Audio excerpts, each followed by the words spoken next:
jaartii saahibni jalaa jaarsa biraa fidee fi waggiisee jaar qaanii guddaa hin ajjeesaa jaar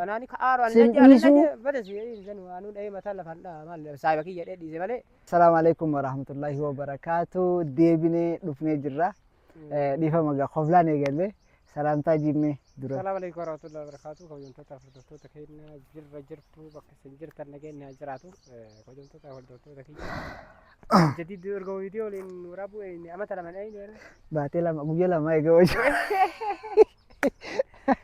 guyyaa lama video waraabne akkasii kabajamtoota daawwattoota kiyya arraan tana Mustafaa waliin asis yaameef iddoo bareedaa kanatti si fuusisuuf jaartii si fiduuf jaartii teessii deebisuuf osoo hin taane dhimma biraatiif hin dhufe inshallah video daawle na hojii waraabde turtiyaa waree biyya taarasa Awil balik kami bayar macam ni.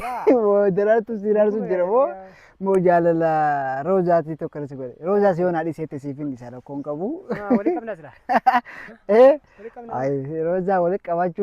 Anis gafat dia tinggi jalan lah.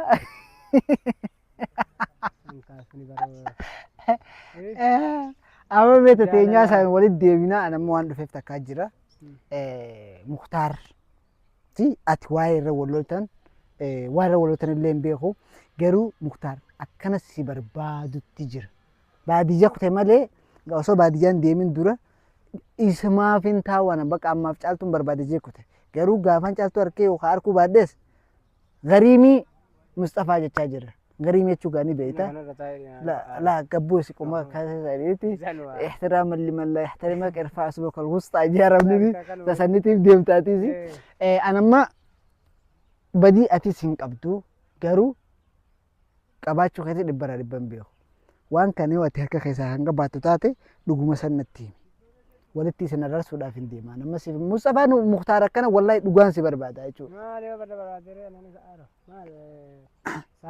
Jaartii tiyya na jalaa dhiira diyaaspooraa fidee fi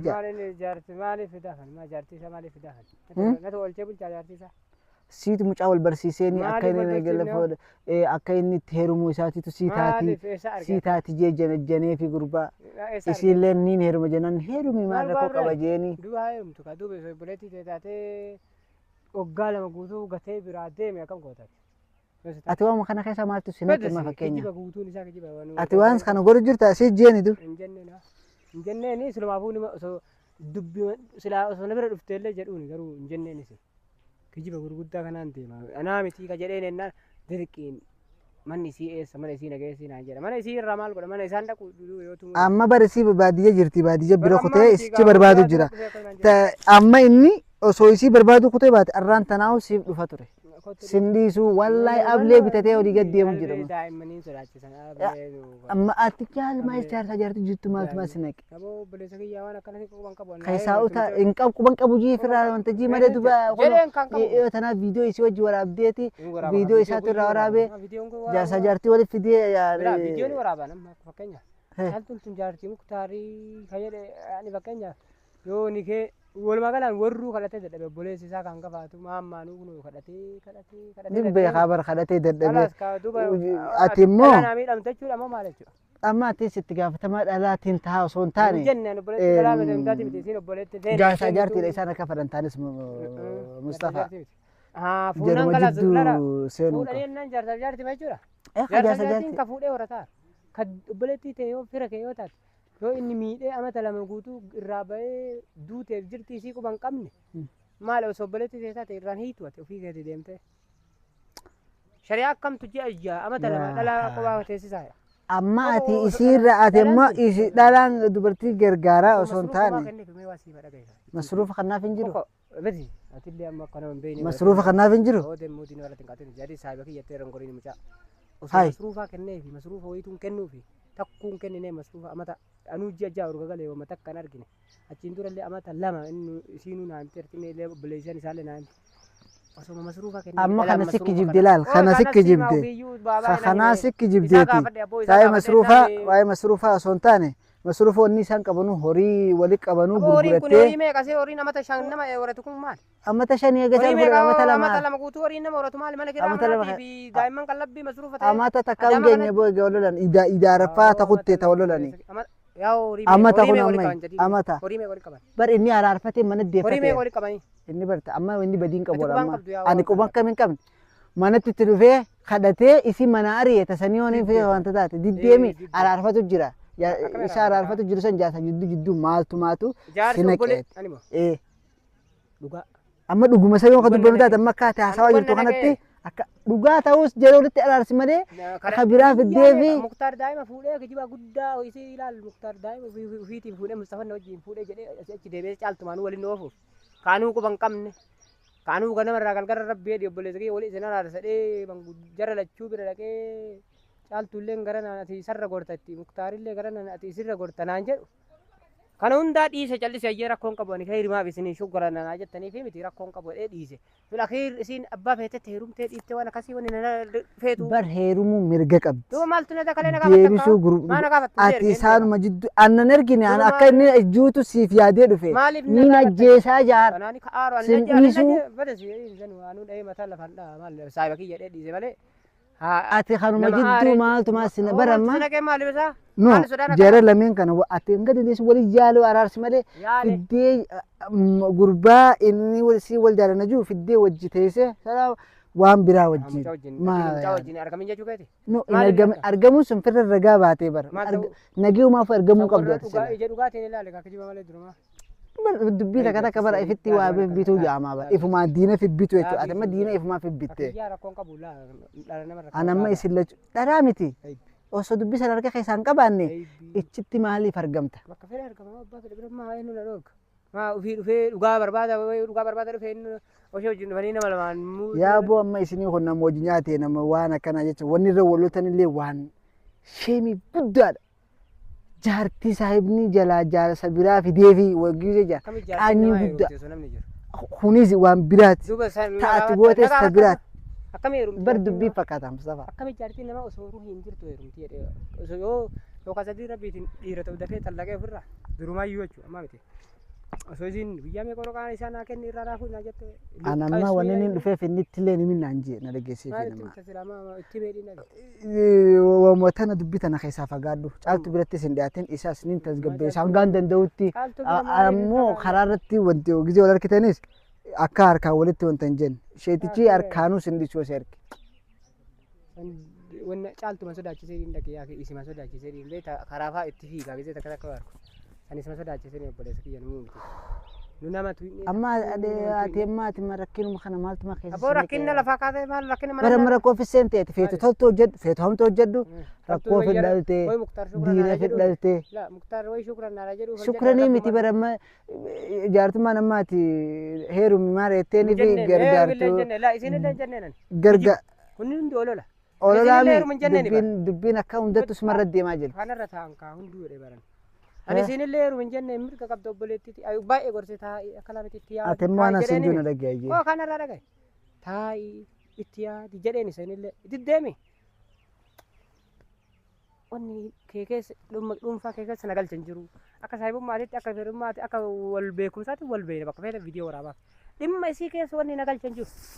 Isallee saahibaami gorsee jaartiin ta'e akkana waan akkanaatti jira obboleessi sirreeffachuu dandeetta.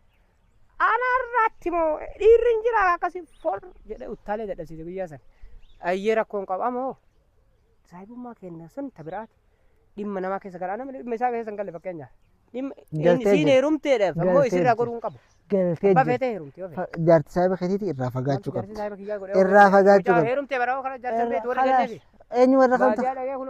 Aboo dhugaa dubbanne bara niine bara inni jaarsa kamtu tosoo jaarsa niine heerum. Yoo jaarsi balxajii ta'ee ofii akka ofii fedhetti shari'a rabbii kanaanuu taphachuu fedhe shari'aan akka isaa kana yaaddisi. Aboo akkana dhiiseetti sammuu karaa shari'aa kana afaan shari'aan bara huduuda qabdi wanni hundi huduuda qaba. Daanga qaba akkasumas daanga qaba. Yoo daangaa isiin yookaan dhiira yookaan fuudhus innis fuudhus mirga qaba. Takka dhalaan daangaa tartee yoo isiin yookaan isin daangaa tare inni badiin isaa fuudhuu qofa malee horatu dadhabeeti. Galle barkasanii seesan galle. Bakka ni kaa sanatti fakkeenya abbaan tokko yoo daangaa tale shari'aan huduuda itti gooteerti. Dirqama dhalaan isa heerumte inni irraa hiinee fi yookaan. Aboo bimmeen nu fixxeeti mee amma akkasiiti waa dubbii keessa wanta hin jiiniiti waan kana keessaa fagaaddu. Taanuma dhugaatiin siif himaa jira jechuudha. Walla. Waa keessaan qabu durallee jedhe. Ammallee ammoo waan gara isii bira dhaqiinsaa numa dhaqanas dhaqinsa isii Hin waa dhaqin. garuu dhimma dhuunfaa isiitiif feerumtee dhiiftee maali nan galchu mucaanuu waliin beeynu isii wannu barsiise maayii kana sanii malee waluun beeynu inshaallah biyya tamoo hidheen gaafanne akka gagaa sannaa himee fakkaatee hin dagadhamu. Anammoon isra bira takutte seeticha akka harka keessaan qabettiin hima akka ati harka keessaan qabettiin hima yaa akhi waan akkanaa ta'e chekkisiisu waloota hin qaanfattanii dhiisanii kaanii maal jala ba'uun jiran hin seenee yamma arge. mush seenaa miti Warri nama harka jiru giraame isaan beekanii jettee Oromoon. yaa akhi dubbiin sanii miti singalanii jira ifii diddeemni seetichi duraan kadhatu jira waa amma jaalatu eegaleetii miti duraan inni jaalata. Tuffattee baate qoqa dhalaa kadhatanii gizee dadhaban tuffatti si tuffadhe kasii an sin fedhu yoo isiin namaan jette iyyuu osoo akkuma tettuu dhugaa taate isiin isan fedhu inni laboo dirqi jira. Dirqii miti. Kalaas kaa tuffattee deemte amma dubbiin fi si qunnaa si hortee hakiyyaa dhiisee atummaan isaan feetu baramma isaan akka fadhanaa ta'anii isa kadhatu jira. nuti hanga dandeenyutti walitti karaa nu Amata lama guutuu qabaateetti wali amata lama miti amata lama jiin baati saddeeti egaa walolan amata baati jaa ichi dura baati shan kalaas gaafumaan anasiisaan biraa yaman deemu barka dubbiin tun eegalamte mala ichi dura amata tokko ta'e amata tokko bakka maal feetaa warri guutuun kadhate dadhabe obboleeyyan kadhate dadhabde maaltu maal ta'e amma wanni maa ta'emu walinni deebisne inshallah dura gisee heerumuu deemettee waa jettu sammaan dhoorgina gaafa san dhorkine kaanutti hinaffaadha inni ni fuudhee jira amma kun xiyyo sanii siikee jira inni yeroo ofii feete sunillee ofii kuttee yoo tana waa inni ari'eeme sanillee yoo tana ofii waan kanaaf ari'een beeku walumaa galaan ari'e guyyaa duraa san isiin heerumuu deemtee gabeetanii maaf qabdanii tumtanii iyyuu hiitanii isamo nutti himeere onlaayinii irra caaltuun heerumuu deemattee guyyaa meeqa ol baatee miti caaltumu eenyu tumnare caaltu tumna fixuu yaaddan kaa osoo dubbiin tumna huduudaa achi hin bahin osoo daangaa achi hin dabrin osoo daangaan dabrilaa osoo bakkattiin kijibni kun Mustafa amma nuti wanni haasaa jiru ta biraati ati dubbii tana wallola keessanitti haasa'u jiru ati dubbii tana keessa harka fudhadhu hin qabu jetteemi an keessan jiru olola jetteemi akkasuma keessaa utaali dubbiin booda yoonii fi dubbiin jabaatee jedhee tees macaaltuma nu booda si garagaluu malti isa kaan heerumu nu godhe isaatiitu dhiisi firraa inni sin jaalatu faanaan jettee booda kan isin jirtu harree dadhaba garboosatu badii jaalan malaale namuutu amma dubbisu marratti ofaa jira kanaafuu araaras gorsee dadhabee hunda isaaniitu walumaa gala obboleessa kiyya amma natti wanni goote ati cadhisteetuma wanni godhini laallati wanni an keessa qabu tokko hin jiru jedhe tasii nama sodaafii miti wanni waa kadhee guyyaa duraallee waa kadhee giddiin harka keessaa qabdanaan jedhee dirqee naga ila namni jibbuu takka nama inni godhu dheebi'edha akkasii obboleessa kiyya kalaas nagatti an deemaa beekta nama kararra na eegaa raayyuu. Akkasii sheekaatti dubbii irraa fagaaddu akkuma isin jeessanitti irraa fagaaddu isheeticha amma kalee qabbaneeseetiin itti dubbadde jira. Awoo gurbaan keessaa harkan qabu Mustafaan beektaa bala isaa fayyaalee isaa ifumaa dhaqee wajjin viidiyoo waraabee malee harka keessaa qabaateetii miti jeetti himeetiin jira. Kanaafuu ati akkasumatti irraa fagaaddu isheetichitti deebeetis ittiin himaa wal eeggadda addaan nagetti. Yalla baay'ee.